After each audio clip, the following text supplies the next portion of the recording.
어떻게 예배하라, 어떻게 예배해야 되는가, 원초적인 그러한 질문이 되겠고 메시지가 되겠습니다. 여러분 다 믿음이 주어지기를 원하시죠? 다 믿음이 주어지기를 원하고 믿음이 성장하기를 원합니다. 아마 이거는 우리뿐만 아니라 하나님도 우리를 향한 소원이시기도 할 겁니다. 우리가 하나님을 잘 믿고 믿음이 성장하는 사람이 되기를 원하실 겁니다. 어떻게 하면 우리 믿음이 성장할 수 있을까? 하나님께서 그 방법을 마련해 주셨는데 바로 그게 뭐냐, 한마디로 예배입니다. 예배. 그래서 우리가 예배를 잘 드리게 되면 믿음이 쑥쑥 자라게 되어 있어요. 근데 많은 사람들이 신앙을 성장해 시켜야 되겠다, 내 믿음이 많이 커졌으면 좋겠다, 그렇게 생각을 하지만 실제로는 예배를 정성껏 하나님께 드리지 못하고 있다는 것입니다. 아주 잘못이죠. 믿음이 성장하고 바라기를 원하면서도 예배에 대해서는 소홀히 한다는 것이죠. 여러분, 사람이 만나서 사귐을 가지려면 공식이 있죠. 공식, 그죠? 먼저 만나는 시간, 장소를 정해야 됩니다. 그리고 그 시간에 만나는 것입니다. 만나서 뭐 합니까? 대화를 하는 겁니다. 이런 과정을 반복하면서 서로 이해하는 거죠. 서로 알아가고 서로 신뢰하게 되고 사랑하게 되고 같이 동행하는 관계로 깊어지는 것입니다. 하나님과의 관계도 마찬가지입니다. 하나님과 내가 만나려면 먼저 시간을 정해야 되겠죠. 장소를 정해야 됩니다. 그리고 내가 그 시간에 그곳으로 가는 겁니다. 뿐만 아니라 하나님이 그 시간에 거기 오셔서 나를 만나주는 겁니다. 그게 뭐냐? 예배입니다. 우리 예배 순서를 보면, 우리 그 주보에 보면, 이렇게 보면 기원, 보통 기원이라고 표현되어 있지만 우리 다른 데를 보면은 예배 부름 뭐 같은 다 얘기입니다. 하나님이 우리를 예배에 초대하는, 그리고 그 초대에 감사해서 하나님을 찬양하는 겁니다. 찬양이라는 것, 우리가 바로 전에 찬양 9장을 드렸습니다만 성부, 성자, 성령 삼위 하나님께 영광을 돌리는 겁니다. 그러면서 이제 거룩한 하나님 앞에 서기 위해서 너무나 내가 연약하고 부족한 사실을 깨닫고 용서를 구하는, 용서해 달라고 기도를 합니다. 이걸 참회 기도 이렇게 말합니다. 그 기도를 들으시고 하나님께서 용서를 베푼다 라고 해서 사죄의 확신을 갖는 겁니다. 예배 순서를 보면 올라가는 것이 있고 내려가는 것입니다. 예배를 보면 올려드리는 것, 또 내려오는 것이 있어요. 올려드리는 건 뭡니까? 하나님께 찬송, 기도를, 헌금을 우리가 하나님께 감사하게 올려드리는 거죠. 그죠? 올라가는, 올려드리는 순서. 내려오는 것입니다. 예를 들어서 하나님께 내려주는 거, 말씀을 선포하는, 내려주시는 하나님의 말씀을 듣고 우리 거기에 반응하는 것, 올려드릴 때 정성스럽게 올려드립니다. 찬양도 정성스럽게, 기도도 정성스럽게. 오늘 집사님이 대표 기도하셨는데 늘 제가 집사님 기도할 때가 은혜를 받아요. 대표 기도한 이렇게 하신 분들을 보면 아무런 의미 없이 그냥 와가지고 그냥 형식적으로 할 수 있는데 준비하는 거죠. 그 기도 시간이 하나님께 뭡니까? 올려드리는 거예요. 설교가 내려오는 거라면 기도는 올려드리는 거지. 얼마나 중요한지 몰랐어요. 찬송도 올려드리고 헌금도 올려드리는 거예요. 내려오고 하나님의 말씀이 내려 성식 교독을 통해서, 사제를 통해서, 하나님께서 예배를 부름을 통해서 내려주시는 거예요. 올려지고 내려오고, 이런 관계를 계속 반복하면서 우리와 하나님의 영적인 대화가 이루어지는 거예요. 보이지 않죠, 눈으로. 예배 중에 이게 교차하게 되어 있습니다.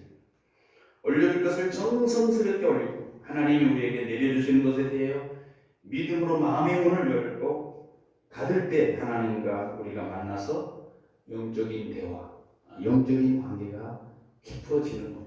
그렇죠? 이게 바로 예배 때 일어나는 겁니다. 예배 때. 그래서 예배 전에 이제 우리 교회는 준비 찬양이라고 찬양을 하고 있습니다. 예배 전에 찬양합니다만 보통 주악을 쫙 하죠. 주악, 그죠? 예배 전에 반주가 쫙 5분, 10분 정도 반주가 쫙 나오면 앉아가지고 그냥 그 반주 듣고 있으라는 것이 아니고 이제 하나님께서 임재하고 계시다. 상징적으로 표현해요. 주악에 음악을 흐를 때 하나님 지금 우리 회중 가운데 임재하십니다. 그런 표현이에요.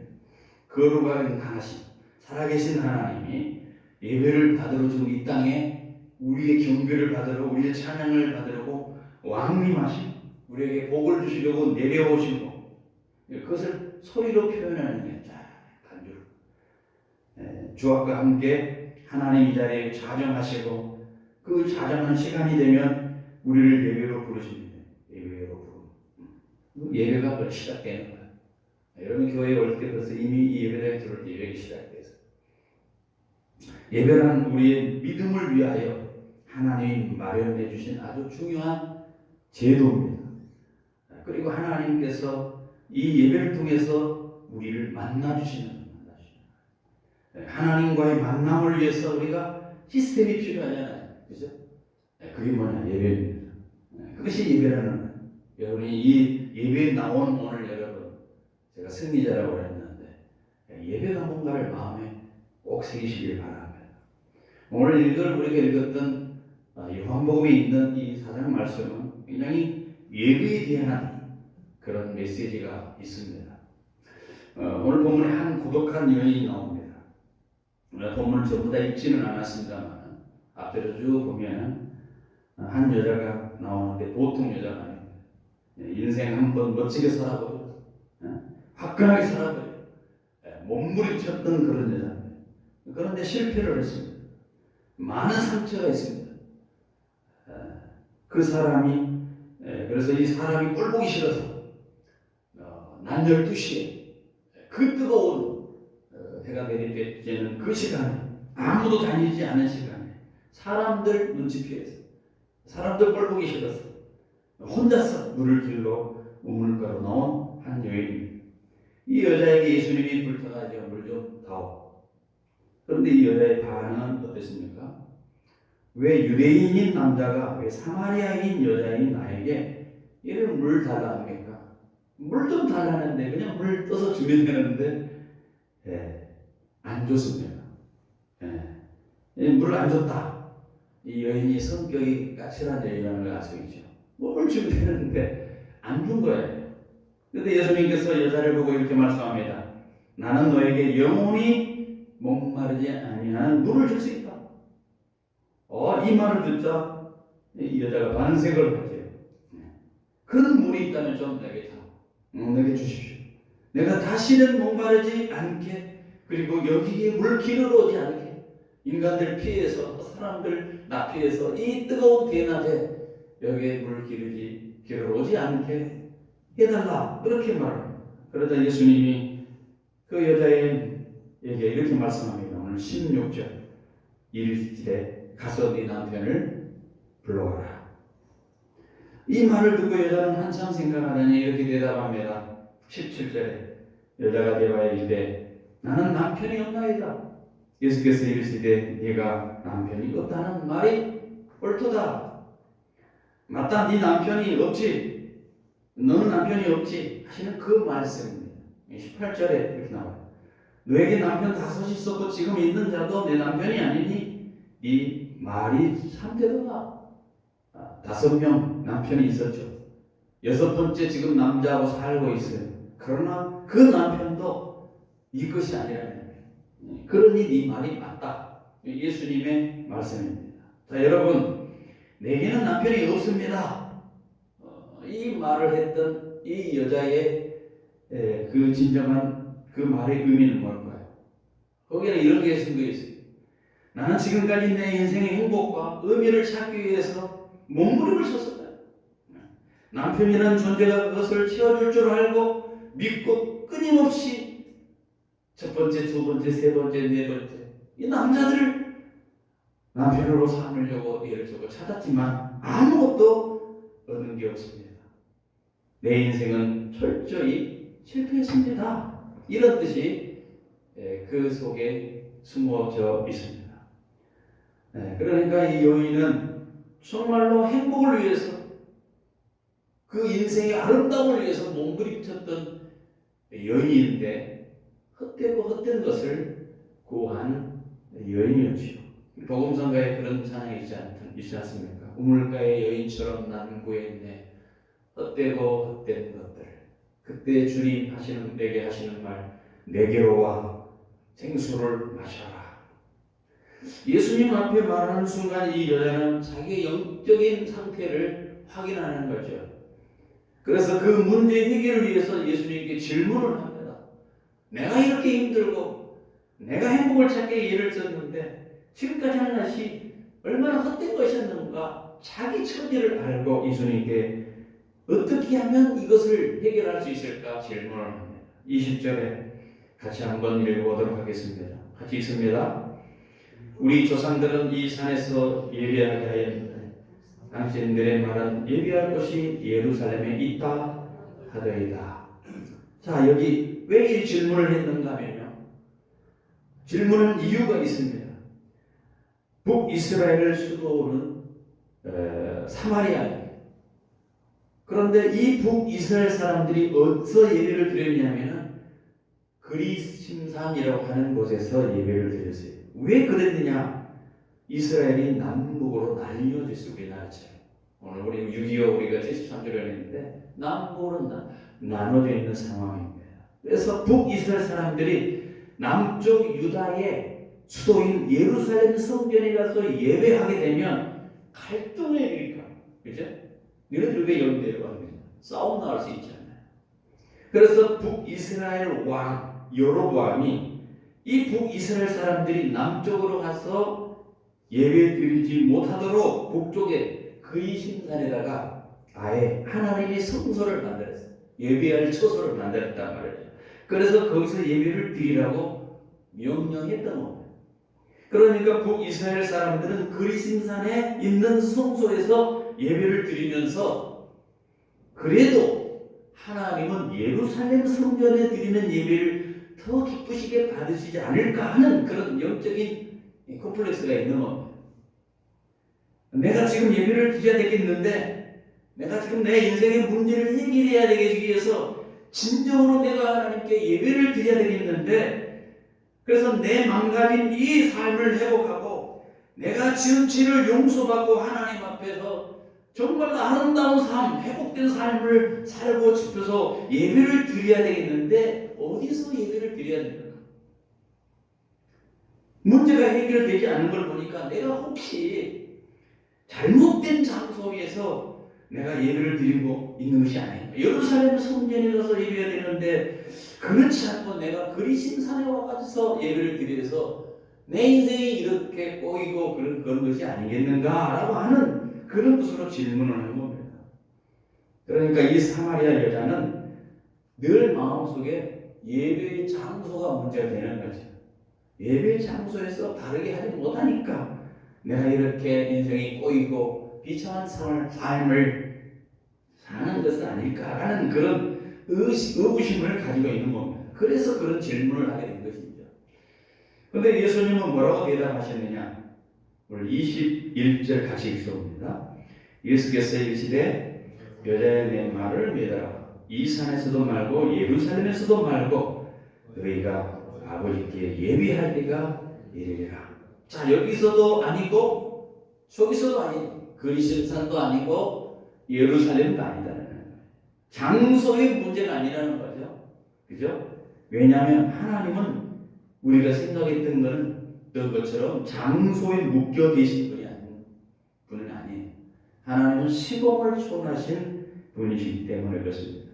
그래서 예배란 인생의 중요한 문제를 해결하는 가장 중요한 방법인 것을 아는 것은 좋은데 네가 지금 예배에 대해서 오해하고 있다. 장소보다도 더 중요한 게 뭐냐? 네가 예배하는 대상이 누구냐? 그것을 분명히 예수님은 가르쳐 주신 것이죠. 여러분, 예배의 대상이 누굽니까? 21절에 뭐라고 말씀했습니까? 아버지께 예배할 때가 돼. 예배의 대상이 아버지라는 거지. 그죠? 우리가 주일날 나와서 하나님께 예배하는 것은 아버지께 예배하는 거야. 여러분, 그렇습니까? 예배의 대상은 아버지 하나님, 하나님 아버지. 여기서 아버지라는 개념이 아주 중요한 건데요. 아버지 하나님이라 하는 그 뜻은 무슨 소리냐면은 그냥 하나님이 아니에요. 아들을 우리에게 주신 하나님, 아들을 십자가에 내어주시까지 사랑하신 그 하나님, 그 하나님을 가르쳐서 아버지 하나님이라고 합니다. 그렇게 부르는 겁니다.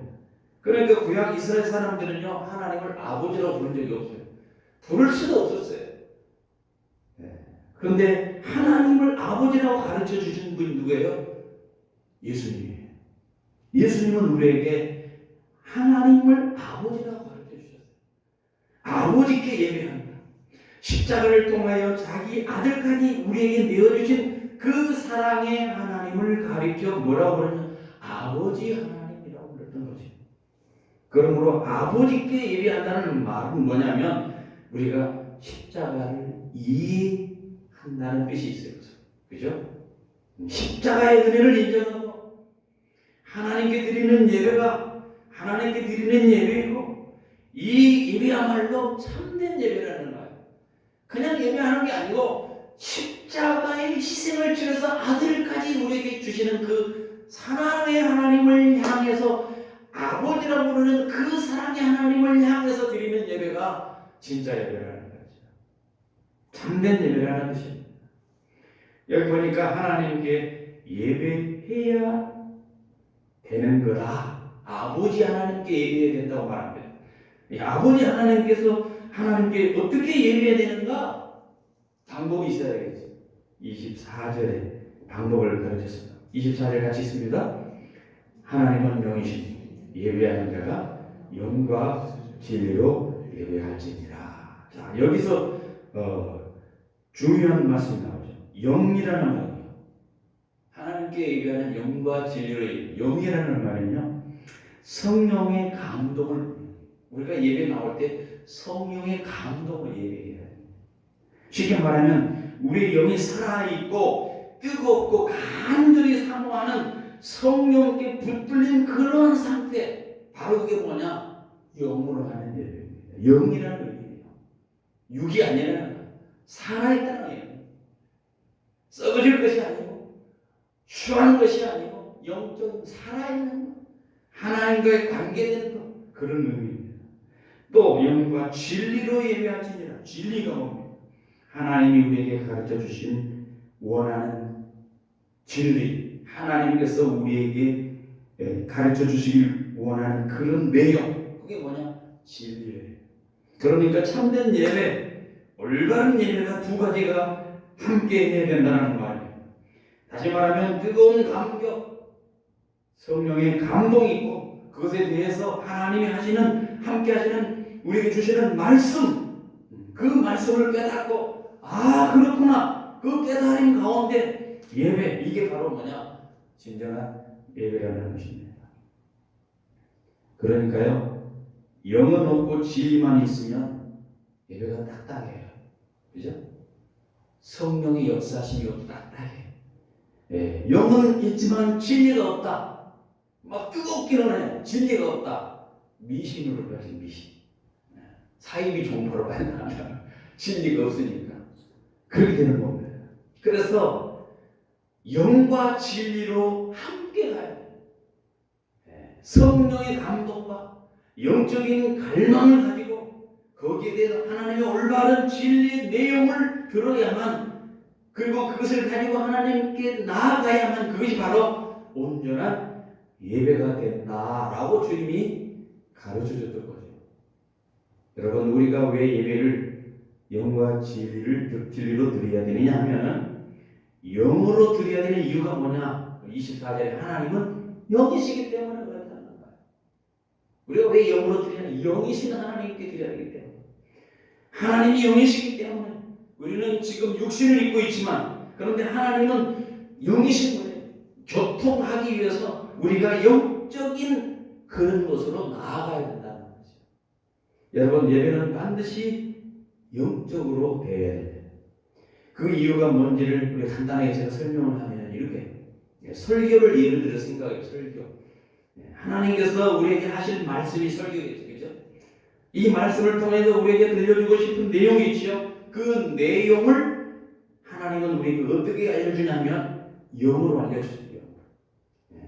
그래서 설교자는 하나님의 말씀을 그 영으로 하시는 그 말씀을 그 영의 음성을 듣고 그 소리를 이해하고 그것을 가지고 성도들에게 육으로 이해하도록 혼으로 이해하도록 설명해 주는 겁니다. 영의 음성을 인간의 언어로 표현하는 거예요. 사람의 입을 가지고 육체의 입을 가지고 논리와 지식을 활용해서 상대방을 설득하고 이해시키는 혼적인 영역으로 내려주는 게 뭐냐? 설교예요. 영적인 것을 혼적으로. 그래서 설교자는 영적으로 붙들려 있어요. 영에 붙들려 있어요. 설교자가 영에 붙들리지 않으면 지식적으로 딱딱해요. 그래서 감동이 없어요.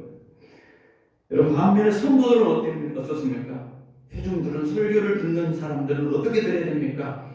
먼저 여러분의 육체의 귀로 말씀을 듣습니다. 그렇죠? 그러나 그 내용을 이해할 때 지성과 논리와 혼의 능력을 총동원해서 거기서 끝나는 것이 아니라 그 말씀을 내 마음에, 내 영혼의 깊은 곳에 새기는 것을 통해서 영으로 발전시켜 나가야 됩니다. 그죠? 지식으로 끝나는 것이 아니고 그러면 평가해, 교만하고 비판합니다. 그걸로 끝나지 않고 내 마음속에 영혼의 말씀을 새기는 거예요. 말씀을 영으로 들을 때 드디어 새 힘을 얻게 되고 오늘 성경에서 말하는 생수를 마시는 것과 같은 똑같은 역사가 나타나는 것이죠. 그렇죠? 그래서 말씀을 전하는 자나 듣는 자가 다 뭘 해야 되느냐? 성령을 사모하고 영적인 사람으로 되어야 돼요. 간절한 마음으로 듣고 말씀을 들은 그 말씀을 내 마음에 새기기 위해서 영적으로 내가 나아가야 된다. 아주 중요한 겁니다. 그래서 예배를 드릴 때 저도 성령의 음성을 듣기를 원하고 영적으로 몸부림쳐야 되고 또 메시지를 들은 여러분도 그 말씀을 듣기 위해서 영적으로 몸부림쳐야 돼요.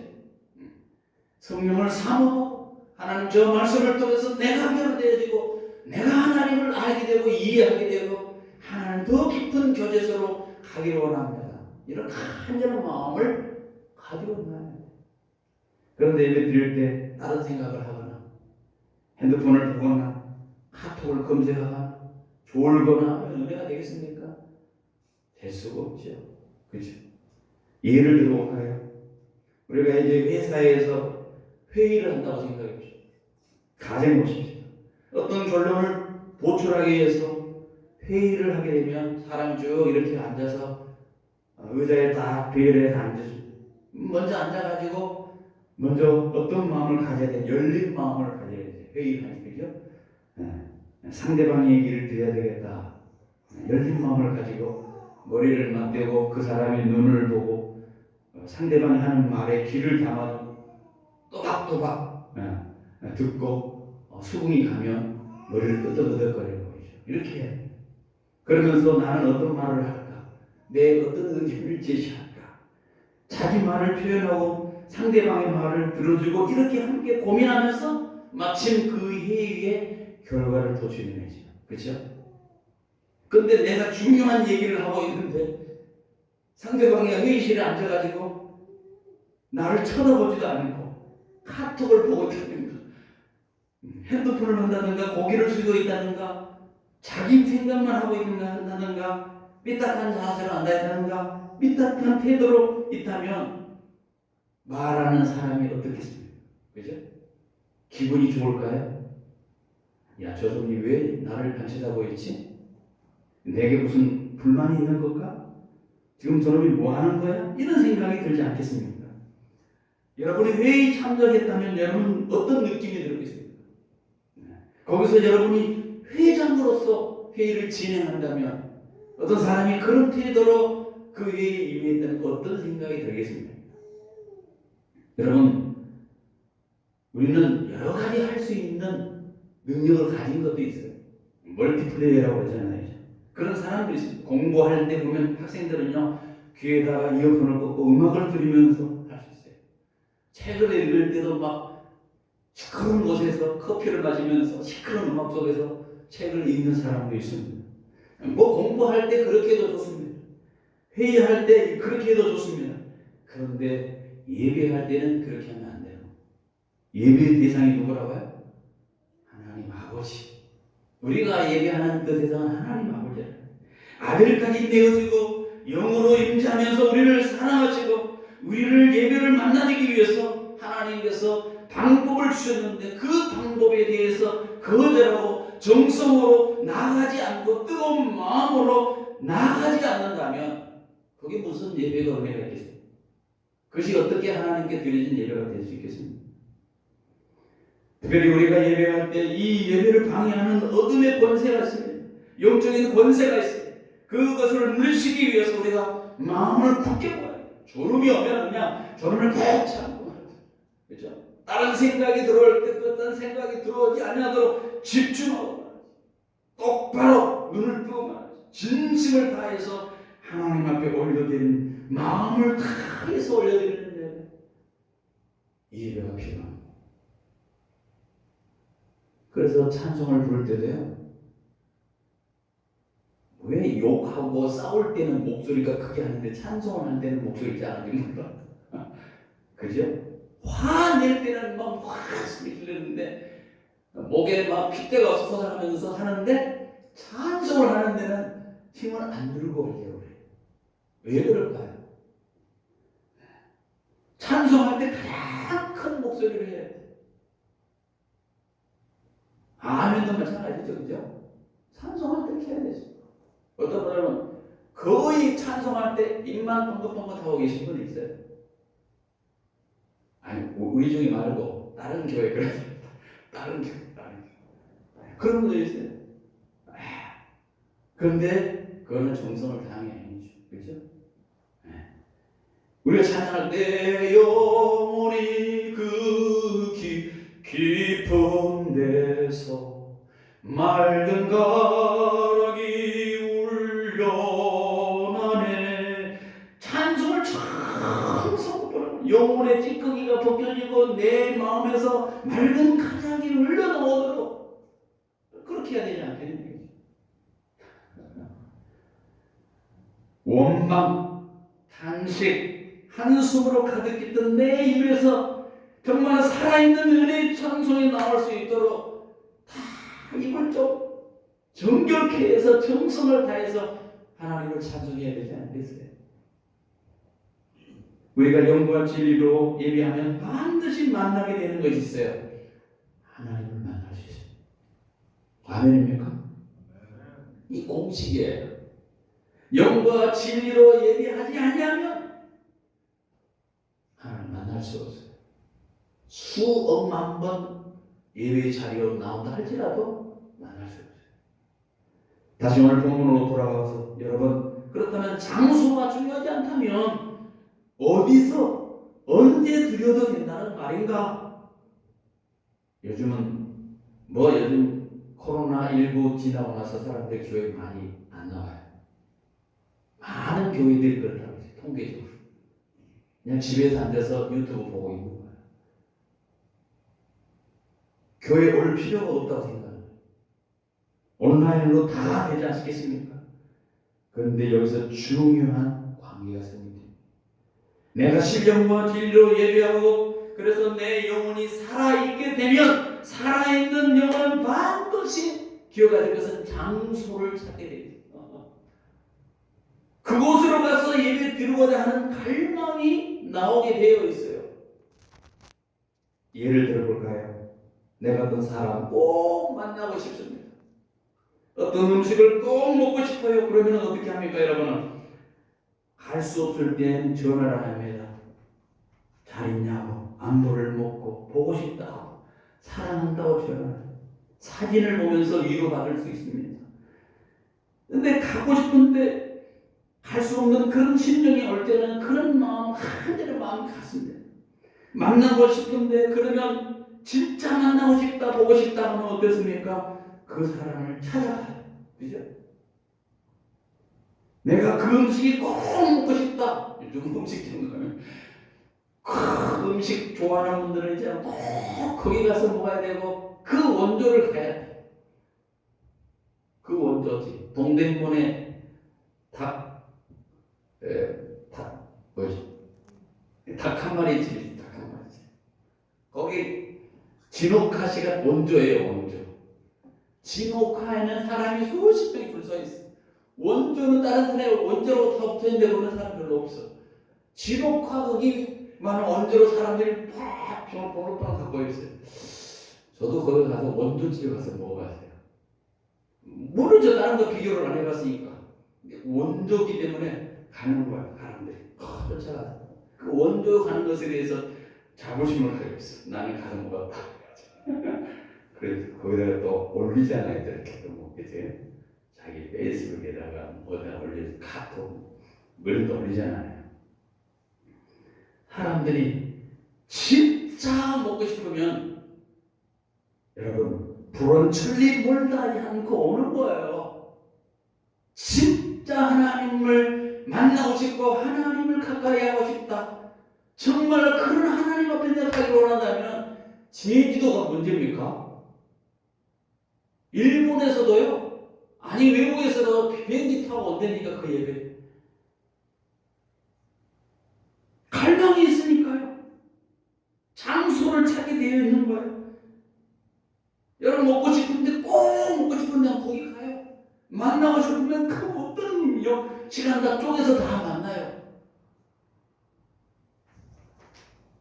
그런 때만요. 갈 수 있는데 만날 수 있는데 안 가면 그 사람이 절실하다는 겁니까? 안 절실하다는 겁니까? 안 절실한 거예요. 예배 나올 수 있는데 안 나와. 안 절실한 거예요. 진정한 갈망이 내 속에 있으면 언제나 그 장소를 가기를 원한다니까요. 그죠? 여러분 미국의 대통령 중에 루즈벨트 대통령이 있습니다. 이분이 예배에 대해서 아주 멋진 말씀을 했어요. 이런 말을 했습니다. 여러분 하나님은 영이시기 때문에 어느 장소나 하나님을 예배할 수 있고 어떤 시간에도 하나님을 예배할 수 있습니다. 그러나 그것은 한 가지 전제 조건이 충족되어야 합니다. 당신이 언제 어디서나 하나님을 예배하는 자가 되려면 특정한 시간인 주일날, 특정한 장소인 교회에서 먼저 진정한 예배를 드릴 때만 그것이 가능합니다. 주일날 교회에서 예배를 드리는 사람, 진정으로 드리는 사람만이 어느 곳에서 예배할 수 있는 그런 사람으로 바뀐다는 거예요. 여러분 교회 와서 예배 시간을 제 시간에 예배를 바로 드리는 사람만이 언제 어디든 예배하는 사람으로 살아갈 수 있는 줄 믿습니다. 그렇죠? 네. 자 그럼 마지막으로 이제 예배를 통해 주시는 복이 도대체 뭐냐? 요즘은 그런 말을 했어요. 우리가 하나님께 복을 주십시오라고 하는 기복이 아니라는 거예요. 맞죠? 복만 원해서 하나님을 본 게 아니잖아요. 하나님께 자녀가 복 달라고 하는 건 당연한 거예요. 그러나 하나님이 나의 하나님이라는 것을 알고 전제로 하고 하나님 앞에 나아가서 그 하나님을 찬양하고 예배하고 그 가운데 하나님 내게 복을 내려주십시오 하는 기복이 아니에요. 기복은 뭐냐? 복만이 원래 조건으로 가는 거예요. 복을 위해서만 하나님을 섬기는 거. 이건 기복이지만 우리는 그런 사람은 아니잖아요. 하나님이 복을 주시는 예배를 통해 복을 주시는데 세 가지 복을 주십니다. 첫 번째 하나님께서 인지하는 경험. 하나님의 임재 경험의 복을 우리가 누릴 수 있습니다. 예배를 통해서 하나님은 우리를 만나주시는데, 구체적으로 말하면 예배를 통해서 먼저는 우리의 죄를 용서해 주시고 하늘 문이 열면서 하나님의 성령의 음성을 듣고 하나님을 만나게 해주신다는 거예요. 다시 말하면 땅에 있는 육체가 살아계신 영으로 계신 하나님을 만나는 그 은혜가 예배 중에 이루어지는 거예요. 놀라운 거죠. 두 번째는 뭐냐? 우리가 예배를 통해서 받는 복은 두 번째, 하나님을 닮아갈 수 있어요. 거룩하신 하나님을 예배하며 거룩한 존재가 됩니다. 영광스러운 하나님을 예배하면 영광스러운 존재가 됩니다. 자식은 부모를 닮잖아요. 그렇죠? 자녀가 아버지를 닮게 되어 있어요. 그래서 하나님은 예배를 통해서 우리를 하나님 닮은 사람으로 빚어가시는 거예요. 우리 아까 찬양하면서 영혼에 잇대어 살아가게 하소서. 영혼에 잇대어 살아가는 거예요. 이 땅에 발을 두고 있지만 영원한 생명에 잇대어 살아가고 있는 존재로서 하나님을 닮아가는 사람으로서 우리를 만들어주신다. 그래서 우리가 예배를 통해서 하나님을 닮은 사람으로 빚어갈 때 우리 신앙이 성숙하는 모습이 바뀌는 거예요. 세 번째 뭐냐? 예배를 통해 주시는 복은 세상을 이기는 능력을 줍니다. 이 세상을 이길 수 있는 능력이 예배를 통해서 생기는 겁니다.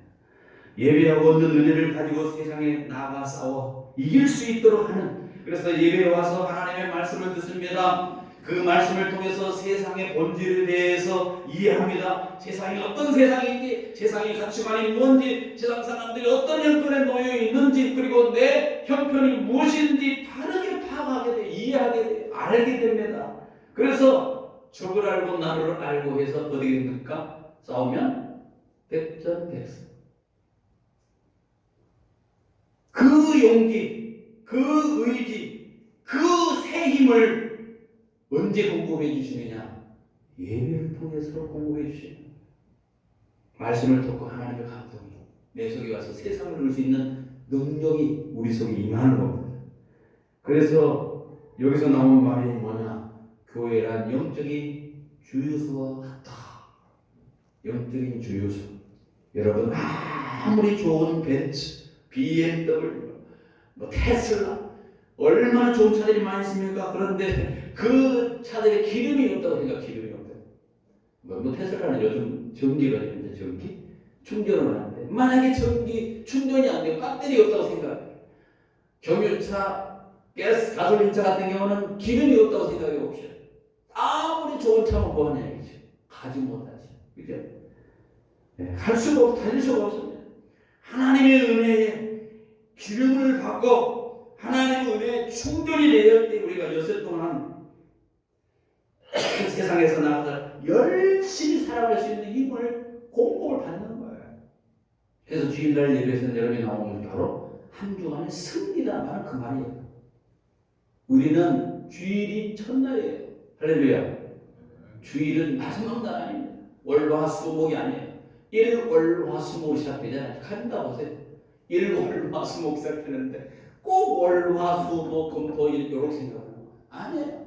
오늘부터 시작된 거예요. 하나님께 나가고 오늘 하나님의 임재를, 하나님의 강력함을, 세상을 이긴 능력을 예배를 통해서 우리가 얻는 거예요.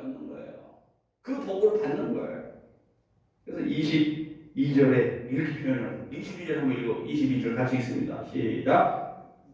너희는 알지 못하는 것을 예배하고 우리는 아는 것을 예배하고 이는 구원이 유대인에게서 남이니라. 야, 여러분, 예배를 통해서 뭐가 온다고요? 구원이 온다. 앞으로 얻게 될 영적인 구원, 그리고 함께 오늘 하나님의 백성으로 살아갈 현재적인 그러한 구원, 그리고 미래의 구원까지, 현재의 구원이 무엇을 통해서 온다? 예배를 통해서 온다는 거예요. 그래서 그런 표현을 쓰고 있는 거야. 너희는 알지 못한 것을 예배하고 우리는 아는 것을 예배하니 이는 구원이 유대인에서 나니라. 그 말은 그런 의미예요. 예배를 통해서 현재적 미래적인 구원이 우리가 다 누리고 체험하게 되고 거기에 있다라는 거죠. 그래서 예배는 구원의 현재화라고 말합니다. 하나님 앞으로 받을 그 구원을 현재 내가 누리는 거예요. 현재 구원을 못 누리는 사람, 현재 예배를 못하는 사람이 어떻게 미래에 장차에 그 구원에 참여할 수 있겠습니까? 못합니다. 그렇죠? 그래서 예배는 구원의 현재화, 구원의 현재화되는 그 시간이 바로 뭐냐? 하나님께 예배하는 시간. 예배에 대해 주님은 말씀하시고 이제 결론으로 23절 말씀합니다. 다시 한번 읽습니다. 아버지께 참되게 예배하는 자들은 영과 진리로 예배할 때가 원하니 곧 있다. 아버지께서는 자기의 이렇게 예배하는 자를 찾으시니 하나님이 누구를 찾는다고요? 똑똑한 사람을 찾는다고, 돈 많은 사람을 찾는다고, 명예가 있는 사람을 찾는다고, 하나님이 건강한 사람을 찾는다고, 잘생긴 사람을 찾는다고, 수준 높은 강난 사람을 찾는다고 그렇게 표현하는 것이 아니고 하나님은 예배자를 찾는다. 여러분 왜 찾으실까요? 만나주시려고. 왜 찾으실까요? 복을 주시려고. 왜 찾으실까요? 구원을 베풀어 주시려고. 우리에게 가장 아름다운 것, 가장 필요한 것, 그것을 주시려고. 그것이기 때문에 우리는 하나님을 만나는 것이 가장 소중한 일인 줄 알기에 우리는 그 하나님을 만나기 위해서 설렘과 감동으로 주일 하나님께 나오는 겁니다. 그냥 시간 남아서 오는 거 아니에요. 일찍 일어나서 잠이 너무나도 안 자고 싶어서 내가 나온 거 아니에요. 그 하나님을 만나기 위해서 나오는 거예요. 하나님은 그러한 우리를 만나주시기 위해서 예배자를 찾으신 겁니다. 사랑하는 성도 여러분, 바라기는 절대로 예배의 구경꾼이 되지 마십시오. 옛날에는 예배를 본다 그랬어요. 본다. 예배 본다. 예배 봅시다 이랬어요. 구경꾼 자세. 예배는 하는 거예요. 하는 거예요. 성경에 예배 드린다. 한다라는 말, 예배라는 말이 예를 다해서 절하는 거예요. 한자는 예를 다해서 절하는. 우리의 구원자 되시고 창조주 되시고 우리의 생명의 주인 되신, 그리고 우리에게 구원을 베푸시고 우리를 만나주시고 우리에게 복 주실 그 하나님을 향해서 구경꾼 되지 마시고 정말로 감격으로 하나님께 예배하는 것을 통해서 예배에 약속된 모든 복을 누리는 여러분과 제가 되기를 간절히 소원합니다.